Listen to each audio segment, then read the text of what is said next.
Panoramia presenta Mod PDT. Síguenos y suscríbete. Hoy, Universidad Santo Tomás. Hola, buenas tardes, bienvenidos a todos a la charla de redes sociales y salud mental que va a realizar la Universidad Santo Tomás. Por lo tanto, le damos la bienvenida a nombre de la universidad. Mi nombre es María Francisca Jara, soy psicóloga y voy a ser la encargada de hacer la charla el día de hoy. Vamos a empezar con esta charla de salud mental, de redes sociales, y debido al boom que han tenido las redes sociales en nuestra vida, especialmente desde que empezó la pandemia, en donde ya las redes sociales no son solamente un lugar en donde elegimos estar, sino que nos vemos obligados a estar, porque es la forma que hemos aprendido a trabajar, a estudiar, a poder mantener nuestras relaciones sociales, e incluso para poder elegir la universidad o lo que queremos estudiar, como es la instancia en la que estamos ahora. Entonces, en general, como algunos datos, ya en el 2018 se establecía que en la población chilena, más o menos el 77% tiene acceso a Internet y que el 71% usa redes sociales, una o más. Y que el WhatsApp es una aplicación la más utilizada, en donde al menos el 68% de las personas pasan al menos una hora al día en WhatsApp. Por lo tanto, dentro de WhatsApp, Instagram y Facebook, y a mi parecer también agregaríamos a TikTok, serían las redes sociales más populares en este momento y que evidentemente han causado ciertos elementos que puedan aportar o de repente perjudicar en nuestro desarrollo. Y eso es un poquito lo que vamos a revisar hoy día. Para poder contextualizar un poco sobre quiénes son las personas que utilizan las redes sociales, probablemente ustedes habrán escuchado más de alguna vez estos términos. En general, solemos escuchar más como los millennials, pensando que es una generación más bien transversal, pero cada generación y cada rango etario corresponde a unas características particulares. Entonces, por ejemplo, las personas que tienen entre 52 y más años son consideradas la generación de los baby boomers, donde fueron la generación del año 70, estuvieron viviendo en la Guerra Fría, la revolución del año 68, con el movimiento hippie, la polarización política, y son personas en donde en su momento vital, en su momento de desarrollo de infancia, adolescencia y juventud, no existían las redes sociales ni el internet. O si llegara a existir, era un acceso muy restringido para una élite muy, muy pequeña y especialmente era utilizado para los gobiernos o centros más bien militares.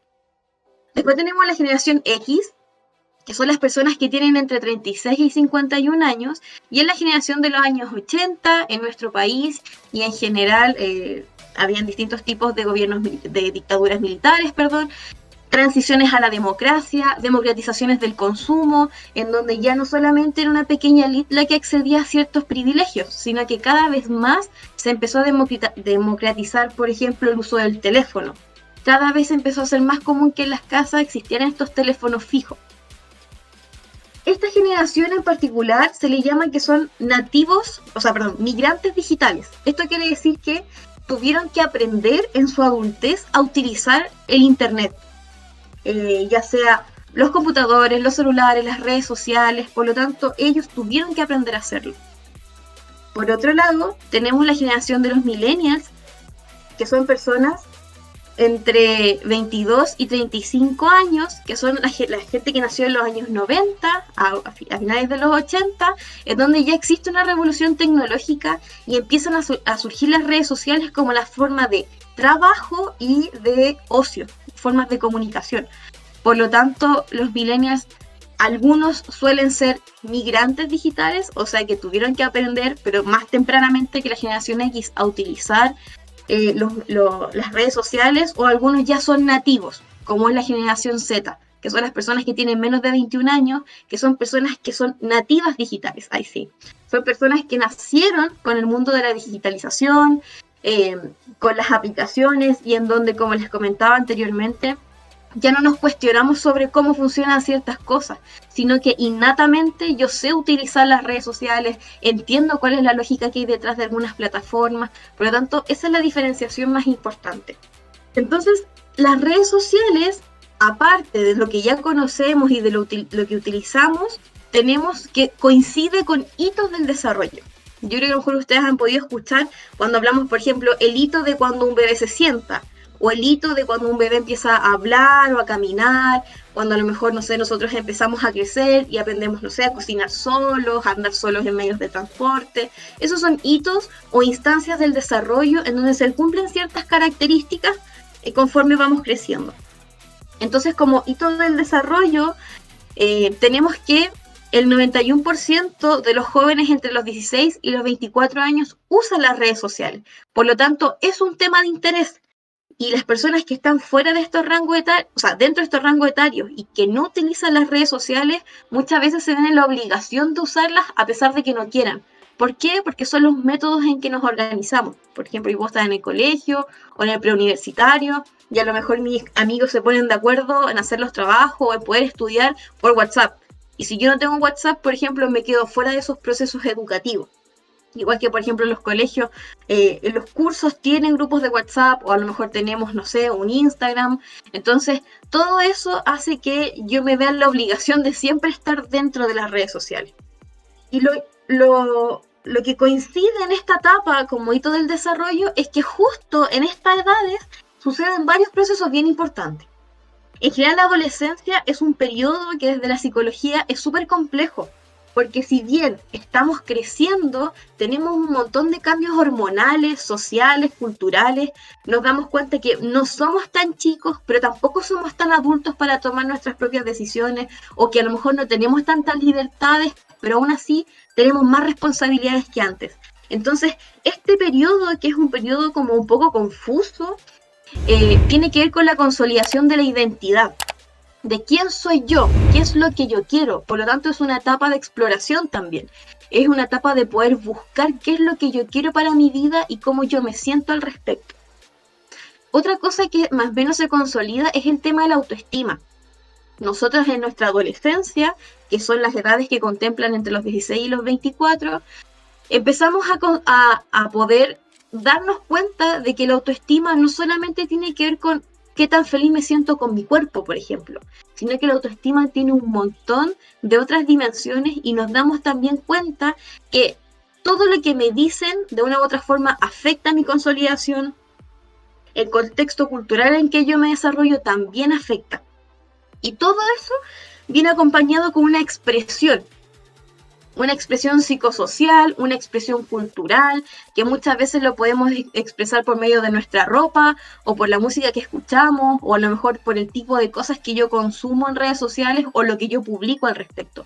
Todos esos elementos son propios de la adolescencia y que junto al internet pueden quedar plasmados, por ejemplo, en algunas actividades o en algunas plataformas, como por ejemplo, hay muchas personas que en su adolescencia publicaban cosas en Facebook y a partir de los recuerdos se acuerdan que, no sé, hace 6 años atrás publicaron algo y mucha gente dice, pero ¿por qué publiqué esto? ¿Por qué yo escribía o pensaba de esa forma?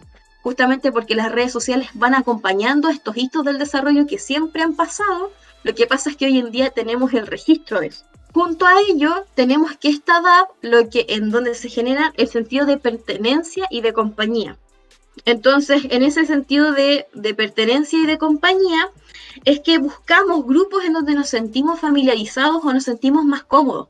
Si yo tengo, o si a mí me gusta cierta tendencia política, si yo sigo cierta moda, si yo tengo cierto pensamiento, voy a buscar personas en donde yo me sienta identificado o a lo mejor sienta que puedo aprender más al respecto. Por lo tanto, al igual como en la presencialidad uno busca su grupo de amigos, uno en las redes sociales va a buscar el grupo en donde uno se sienta más cómodo. Por lo tanto, también, por ejemplo, plataformas como Discord tienen tantos servidores distintos o como Twitch, en donde yo puedo buscar aquella persona o aquel grupo en donde yo me siento cómodo y me siento parte, ¿sí? Que estos son elementos propios también de esta etapa y posteriormente también. Por lo tanto, a partir de eso, y lo importante de las redes sociales es que empezamos a buscar en la adolescencia figuras de importancia o pares en donde yo me pueda sentir, se pueda sentir algún grado de admiración, por ejemplo. Quizás no voy a admirar a todos mis amigos, pero siempre voy a buscar a un amigo o una persona que yo considero que admiro o que hace algo que a mí me gustaría hacer, que me llama la atención. Y eso en las redes sociales, por ejemplo, se ve potenciado con las figuras, por ejemplo, de los influencers o de aquellas personas que, ya sea por el tipo de contenido que hacen o por el estilo de vida que tienen, logran llegar a varias personas, generando que mucha gente se puede sentir identificado con ellos. El tema de la identificación es que genera un montón de otros elementos que vamos a ver más adelante, pero que, por ejemplo, a propósito de lo que estamos viviendo a nivel mundial con la pandemia, vemos que también hay muchas personas que por la cantidad de sus seguidores que tienen, suelen ser figuras de opinión y figuras de influencia, por ejemplo. Con respecto a los efectos negativos de las redes sociales, en general podemos tener un poquito más de claridad o de conciencia al respecto, porque siempre se habla de los efectos negativos. Pero es porque finalmente todas las redes sociales y el internet, al ser relativamente nuevos, a pesar de que lleven más de 30 años en nuestra vida, son elementos que cada vez se analizan de una forma distinta porque cada generación responde de forma distinta. Entonces, uno de los fenómenos particulares que se han observado en las redes sociales, por ejemplo, tiene que ver con la comparación social. Hay mucha gente, especialmente de este rango etario que les comenté, desde la infancia, a pesar de que en estricto rigor las redes sociales deberían ser supervisadas por adultos, muchos niños utilizan las redes sociales sin esta supervisión. Por lo tanto, igual se ven influenciados por estos fenómenos. Pero en la infancia y en la adolescencia, donde se producen estos hitos del desarrollo que yo les comentaba, por ejemplo, hay una sintomatología que tiene que ver con la ansiedad y la depresión que produce la comparación social. Entonces, si yo, por ejemplo, no sé, tengo 13 años y sigo una persona que tiene, no sé, 35 y quizás muestra que tiene lujos o que tiene mucha independencia y que hace muchas cosas, muy probablemente yo me empiezo a sentir mal o quiera alcanzar ese nivel de vida, pero que a los 13 años es súper complejo hacerlo. Entonces, así también, como estos casos más extremos o incluso con figuras distintas. Generalmente en las redes sociales uno muestra lo que quiere mostrar y no precisamente la realidad de las personas. Por lo tanto, muchas personas también siguen a estas figuras de influencers pensando que quizás no tienen ningún problema, queriendo tener la vida que ellos tienen y que muy probablemente no es tan perfecto, ¿sí? Sino que, como les digo, en las redes sociales nosotros mostramos lo que queremos ver. Lo que queremos que la gente vea. ¿Sí? Y por lo tanto, eso puede generar en algunas personas ansiedad o depresión por las comparaciones. Y eso tiene que ver también un montón con la imagen corporal y los estereotipos. Muchas veces en nuestra vida y desde antes de las redes sociales vivimos bajo ciertos estereotipos. Desde el estereotipo de una mujer o un hombre occidental, lo mismo en el caso de Oriente. Por lo tanto, todas las personas que no entran dentro de estos estereotipos suelen tener un montón de sintomatologías que pueden llegar desde un ánimo depresivo hasta una depresión ya de una forma más crónica, o ánimo ansioso, o un poco de angustia. Por lo tanto, todo tiene con el tema de los estereotipos. Sin embargo, respecto a las redes sociales, estos estereotipos pueden sentirse un poco más fuertes justamente porque estamos muy bombardeados de las redes sociales. Uno puede estar, por ejemplo, no sé, yo veo Instagram un rato y quizás en ese rato que estoy viendo el Instagram, bajando por mi feed o por el inicio, muy probablemente me voy a dar cuenta de que hay muchas personas que son parecidas, que aparentemente responderían a cierto prototipo, y si yo no lo alcanzo me voy a empezar a sentir mal. Mucha gente, por ejemplo, también sigue a varias personas que a lo mejor les hace mal ver, no sé, quizás una persona que tenga cierto cuerpo en específico o un estilo de vida que quizás yo no tengo y que a pesar de que me hace mal verlo, lo sigo viendo. ¿Sí? Justamente por este tema de la imagen corporal que puede eventualmente llegar a distorsionarse.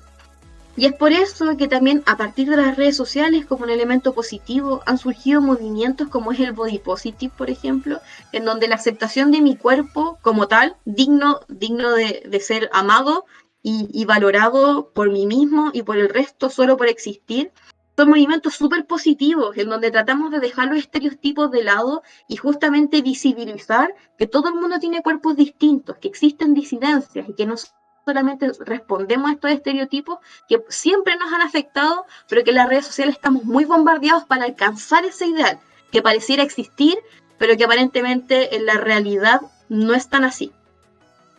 Entonces también tenemos, por ejemplo, otro tipo de fenómenos asociados, como es el FOMO, por sus siglas en inglés, que en español es el miedo a perderse algo que sucede en las redes sociales. Y eso genera, por ejemplo, eventualmente una conducta adictiva, esto de tener que estar siempre con el teléfono.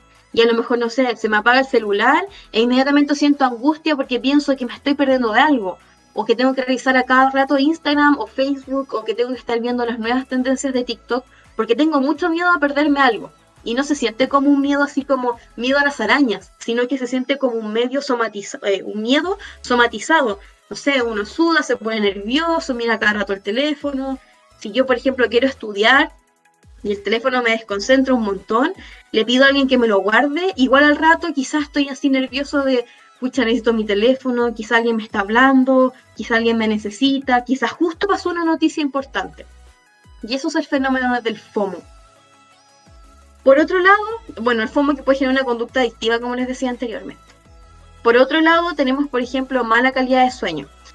Debido a la pandemia en sí, han existido un montón de sintomatologías que probablemente todos los que están escuchando hemos sentido. Ansiedad, angustia, quizás muchas ganas de comer, o gente que en realidad siente que por su ansiedad no puede comer nada. Pero el sueño que definitivamente se ha modificado. Como no podemos estar fuera y en general pasamos más tiempo en las casas, muchas veces quizás me duermo muy tarde, me despierto tarde o me despierto muy temprano, entonces mis hábitos de sueño han cambiado. Y eso es una sintomatología propia del encierro tan largo que llevamos debido a la pandemia. Pero respecto a las redes sociales, muchas veces las personas se acuestan, pero siguen estando con el teléfono. Por lo tanto, cognitivamente sigo súper estimulado, por lo tanto me voy a quedar dormido. Y eso genera mala calidad del sueño, que a lo mejor puede tener más pesadillas, que no duerma de forma adecuada y que esté todo el día cansado, y que por lo tanto mi capacidad de poner atención, de concentrarme y de memorizar algo puede disminuir drásticamente. Por lo tanto, también ahí tenemos un efecto negativo por el uso, y no solamente el celular, o sea, puedo quedarme jugando hasta tarde o toda la noche con mis amigos, y eso va a generar los mismos efectos que estamos hablando ahora. Y por último, un fenómeno que es grave y que de hecho es un delito, por ejemplo, el acoso cibernético.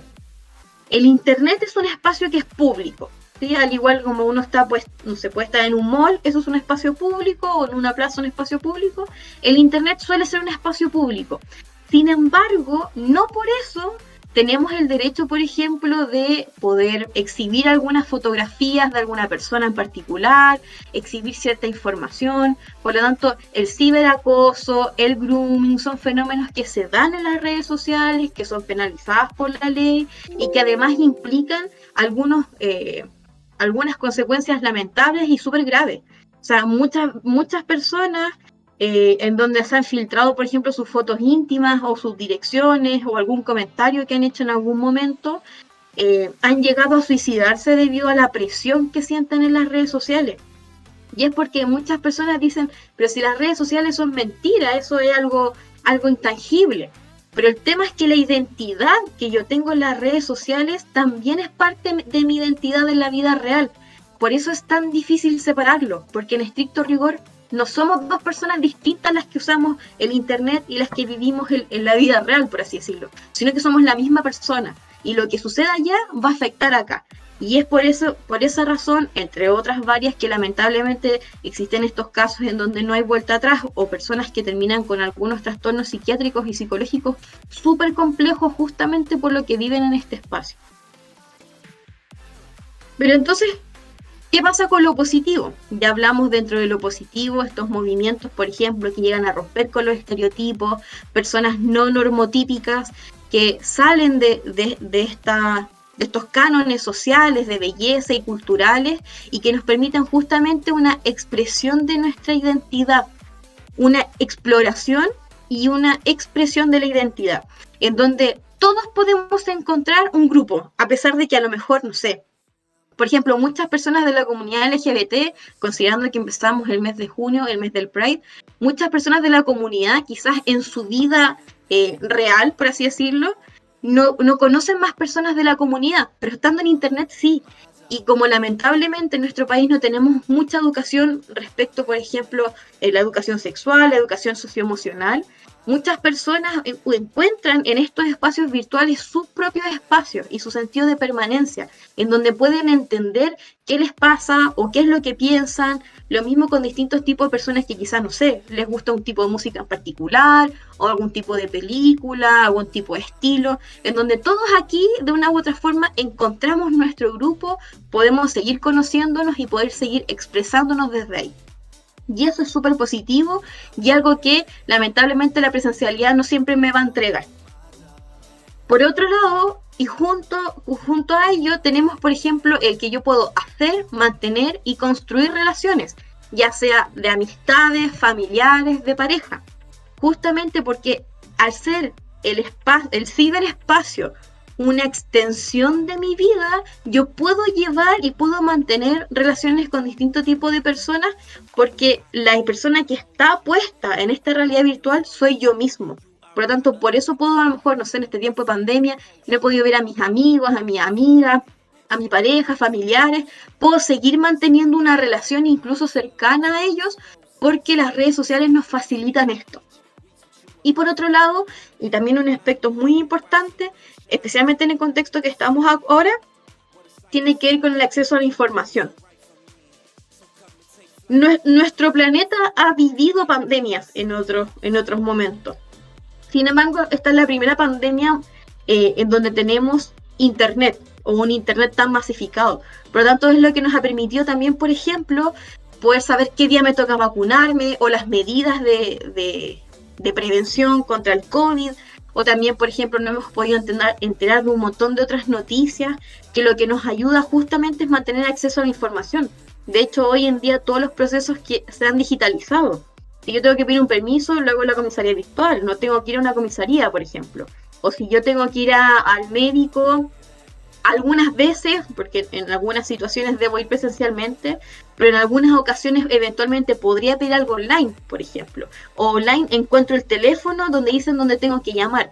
Entonces, el acceso a la información es tremendamente importante, porque aparte este acceso a la información es la que nos ha permitido poder mantener la educación online, ya sea en prebásica, básica, media, superior o posgrado. Justamente porque el mundo se vio en la obligación, por ejemplo, de llevar toda la educación presencial a lo virtual, en donde ha recibido también críticas, pero también tiene excelentes comentarios respecto a la forma en que podemos aprender y de formas muchísimo más didácticas. Respecto a la pandemia y las redes sociales, como les comentaba, el Internet y las redes son una herramienta de aprendizaje. Y antes yo solamente utilizaba, no sé, Instagram para ver a mis amigos o tener quizás algunos emprendimientos. Hoy en día, por ejemplo, hay Instagram de personas que te enseñan cómo estudiar. Entonces yo puedo seguir esas cuentas para ver quizás cómo me organizo, de qué forma puedo empezar a destacar o qué métodos de estudio hay. Hay muchos profesores, por ejemplo, que hacen clases en vivo y que enseñan, por ejemplo, no sé, alguna materia en particular sobre la PTU o XPCU, y que puedo utilizar entonces como un aprendizaje estas redes. Puedo actualizarme constantemente, como mencionamos anteriormente. Otro fenómeno asociado a las redes sociales y la pandemia, el uso desmedido de las plataformas. TikTok, por ejemplo, es una aplicación que existía antes de la pandemia, pero que agarró mucha fuerza en este tiempo, porque TikTok es una aplicación súper entretenida y es un matatiempo ideal. Uno puede estar en TikTok y pasar horas y horas bajando y bajando videos, viendo videos rápidos, entretenidos y viendo mucha variedad si yo veo en mi para ti, por ejemplo. Por lo tanto, eso genera que eventualmente, quizás yo estuve un rato en TikTok y me doy cuenta y estuve 2 horas y no me di ni cuenta. Y eso mismo pasa también con el resto de otras aplicaciones, porque la virtualidad genera, por ejemplo, que uno no pierde tiempo trasladándose.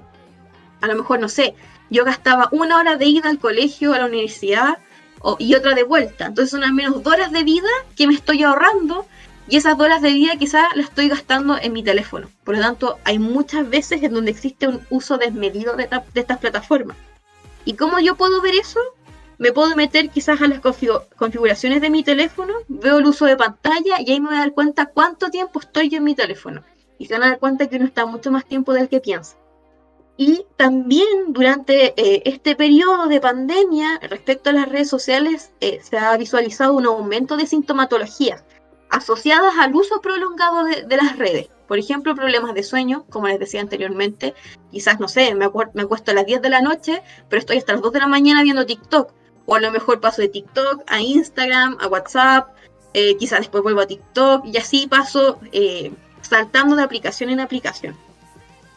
La ansiedad, la angustia también son fenómenos que se ven potenciados también por lo mismo del acceso a la información que tenemos. De repente, todos nosotros quizás estamos un poco angustiados por la incertidumbre que significa vivir una pandemia, no saber cuándo va a terminar. El año pasado, cuando empezó esto, supuestamente en octubre íbamos a estar bien, pero cada vez más, a pesar de que la vacunación va avanzando, cada vez más pasan los meses y eso genera más angustia y ansiedad o cansancio, esta fatiga pandémica que han llamado. Pero también, por ejemplo, han existido presiones sociales. Han salido muchos memes, imágenes, videos de que, por ejemplo, si tú durante la pandemia, no sé, no ordenaste tu pieza, no hiciste ejercicio, no escribiste un libro, es como que no hiciste nada. Entonces, este tipo de presiones sociales generan a las personas cuestionamientos y uno dice, pero, oye, si estoy tratando de sobrevivir a una pandemia, o sea, que yo me pueda conectar a clase, pueda tener la intención de seguir con mi vida, entre comillas, y no paralizarla, ya es un esfuerzo y es lo suficientemente valioso. Y no tengo que seguir, volvemos a los estereotipos, a este estereotipo y presión social de que debo utilizar este tiempo y ser súper productivo. Porque estamos viviendo en un momento tremendamente complejo y que aparte ha traído un montón de secuelas económicas y sociales, aparte de las secuelas de salud. Entonces, eso, por ejemplo, son algunos fenómenos asociados. ¿Qué podemos hacer? Si ya sabemos todo lo que pasa, lo que vivimos, ¿qué hacemos para poder mantener una salud mental estable en la cuarentena y una salud más bien sana con las redes sociales? Por ejemplo, limitar el consumo.